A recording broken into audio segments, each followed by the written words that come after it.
പ്രിയപ്പെട്ട പ്രേക്ഷകർക്ക് സ്വാഗതം. ഇത് ഫുട്ബോൾ ലോകം.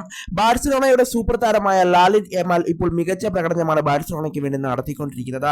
ചാമ്പ്യൻസ് ലീഗിലെ സെമി ഫൈനൽ മത്സരത്തിൽ ഇന്റർ മിലാനെതിരെ അദ്ദേഹം ഒരു കിടിലൻ ഗോൾ നേടുന്ന ഒരു കാഴ്ചയും നമുക്ക് കാണാനായിട്ട് സാധിച്ചിരുന്നു. കൂടാതെ സെക്കൻഡ് ലെഗ് മത്സരത്തിൽ ബാഴ്സലോണ വിജയിച്ചു കയറും എന്നുള്ളൊരു കാര്യവും ആരാധകർക്ക് ഒരു ഉറപ്പായി ലാലിൻ യമാൽ നൽകിയിട്ടുമുണ്ട്. എന്നാൽ ഇപ്പോൾ ലാലിൻ യമാൽ ബാഴ്സലോണയിൽ കളിച്ച മെസ്സിയെ പോലെ ആകുന്ന ഒരു താരമാണ് എന്നതാണ് ആരാധകർക്കിടയിൽ വലിയ ചർച്ചയായിക്കൊണ്ടിരിക്കുന്നത്. നിരവധി പരിശീലകന്മാരും അതിപ്പോൾ വെളിപ്പെടുത്തുന്നുമുണ്ട്.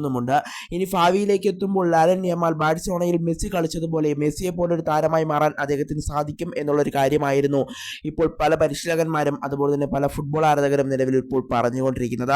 എന്നാൽ ഇപ്പോൾ അർജന്റീനൻ ഇതിഹാസമായ ലൗതാരോ മാർട്ടിനസ് ഇപ്പോൾ അതിനെപ്പറ്റി ഒരു വെളിപ്പെടുത്തൽ നടത്തിയിട്ടുണ്ട്. എന്നാലും അദ്ദേഹത്തിന്റെ വാക്കിലേക്ക് കടക്കും മുമ്പ് നമ്മുടെ ചാനൽ കണ്ടുപോകുന്ന ഏകദേശം 80% പേരും ചാനൽ ഇതുവരെയായിട്ടും ഒന്ന് സബ്സ്ക്രൈബ് ഇടില്ല. അതുകൊണ്ട് ദയവായി എല്ലാവരും നമ്മുടെ ചാനൽ സബ്സ്ക്രൈബ് ചെയ്യുക. നമ്മുടെ ചാനൽ 1Kയിലേക്ക് എത്താനായി മിതമായി സബ്സ്ക്രൈബ് ചെയ്താൽ മതി. അതുകൊണ്ട് തന്നെ പറ്റുന്നവരെല്ലാവരും ചാനൽ സബ്സ്ക്രൈബ് ചെയ്യുക. അപ്പോൾ നമുക്ക് ഇതിനെ വീഡിയോ തന്നെ കടക്കാം. എന്നാലും ഇപ്പോൾ ലൗതാരോ മാർട്ടിനസ് പറയുന്നത് ഇങ്ങനെയാണ്: യമാലുമായല്ല, ചരിത്രത്തിലെ ഒരു താരവുമായും നമുക്ക് മെസ്സിയെ കമ്പയർ ചെയ്യാൻ സാധിക്കില്ല, അല്ലെങ്കിൽ മെസ്സിയെ താരതമ്യം ചെയ്യാൻ സാധിക്കില്ല. കാരണം ചരിത്രത്തിലെ ഏറ്റവും മികച്ച താരം അത് മെസ്സി മാത്രമാണ്. അയാൾക്ക് പകരമാകാൻ ആർക്കും സാധിക്കില്ല.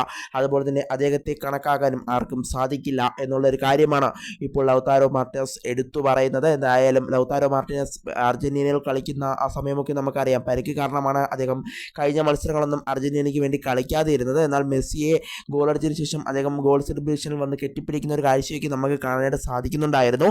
എന്തായാലും മെസ്സിയെ പോലെയാകാൻ ഒരു താരത്തിനും സാധിക്കില്ല എന്നുള്ളൊരു കാര്യമാണ് അദ്ദേഹം ഇവിടെ എടുത്തു പറയുന്നത്. കൂടാതെ മെസ്സിയോട് ഉപമിക്കാൻ പറ്റിയ ഒരു താരവും ഇന്ന് ഫുട്ബോൾ ലോകത്തില്ല എന്നുള്ളൊരു കാര്യവും ലൗതാരോ മാർട്ടിനസ് എടുത്തു പറയുന്നുണ്ട്.